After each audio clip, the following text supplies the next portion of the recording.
Hello guys, welcome to Math Knowledge Hub. Let's start this video. यह video PET के syllabus को ध्यान में रखकर बनाया गया है। जैसा कि पीईटी में सबसे पहले उसके सिलेबस में दिया पूर्ण संख्या, तो ये वीडियो पूरा जो है पूर्ण संख्या पर आधारित होगा। इसके बारे में हम लोग डिटेल से जानेंगे। तो सबसे पहले बात आती है पूर्ण संख्या क्या होता है। पूर्ण संख्या का मतलब होता है 0 से लेकर अनंत तक की सभी धनात्मक संख्याओं को पूर्ण संख्या कहते हैं। मतलब कि यहाँ देखिए एग्जाम्पल में दिया है, यहाँ 0 छूट गया है, तो 0 से लेकर और अनंत तक का जो सभी संख्याएं हैं और धनात्मक होना चाहिए, इन्हीं को पूर्ण संख्या कहते हैं। ऐसे परीक्षा में आ जाएगा कि पूर्ण संख्या किसे कहते हैं, उसमें विकल्प दिया रहेगा, तो आपको बताना होगा कि जो इससे मिलेगा, मतलब इस परिभाषा अगर ये आप याद करके जाएंगे तो आएगा, तो आप कर लेंगे। उसके बाद कहता है कि पूर्ण संख्या के गुण।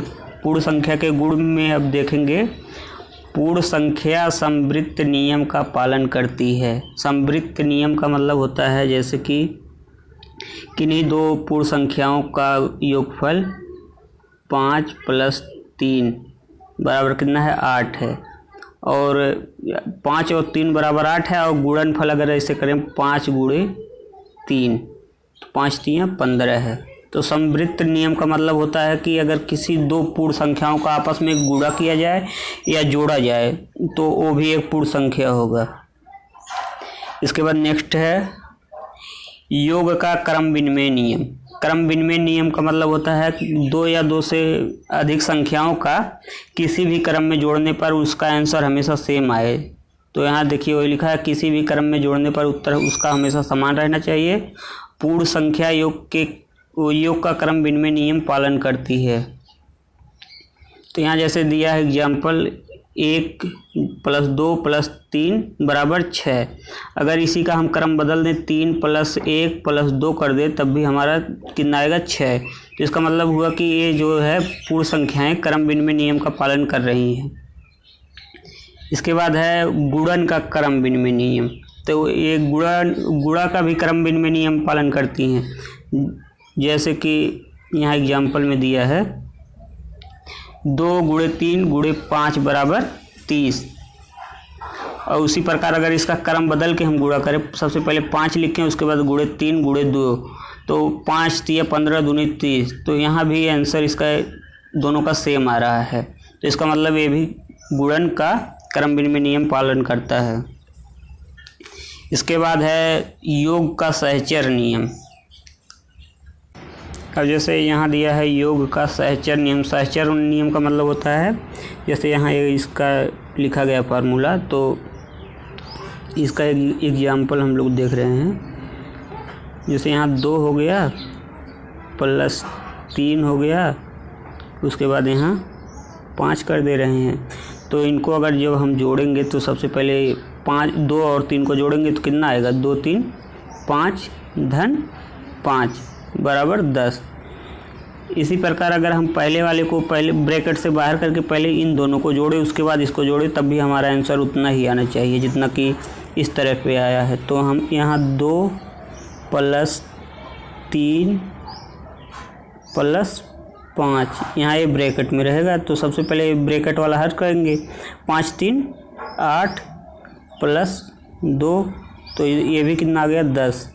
इसका मतलब ये हुआ कि ये योग का सहचर नियम का पालन कर रही है पूर्ण संख्याएं।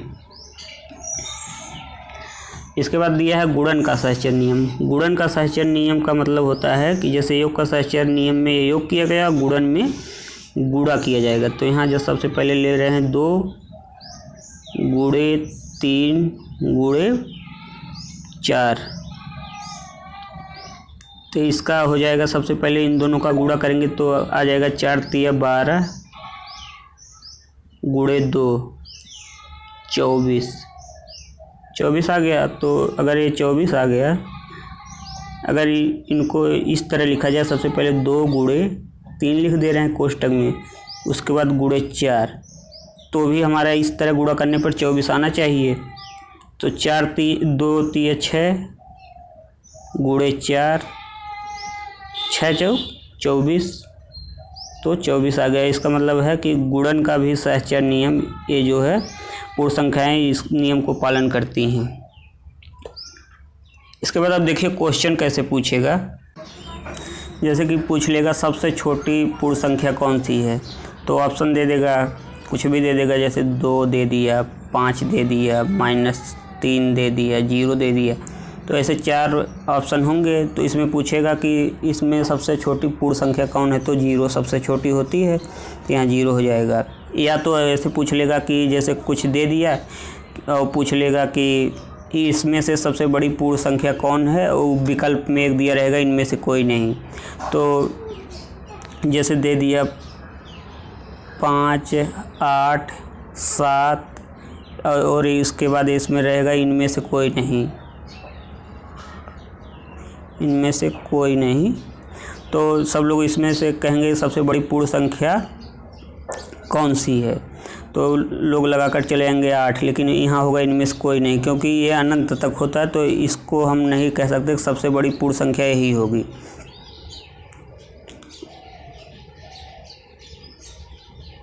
यहाँ एक चीज़ और है, सभी प्राकृतिक संख्याएं जो होती हैं वो पूर्ण संख्याएं होती हैं, लेकिन सभी पूर्ण संख्याएं प्राकृतिक संख्या नहीं होती, क्योंकि यहाँ प्राकृतिक संख्या 1 से स्टार्ट होती है और ये 0 से, तो इसको भी ध्यान रखिएगा। अगर वीडियो पसंद आया हो तो चैनल को सब्सक्राइब कीजिए और वीडियो को लाइक कीजिए। धन्यवाद।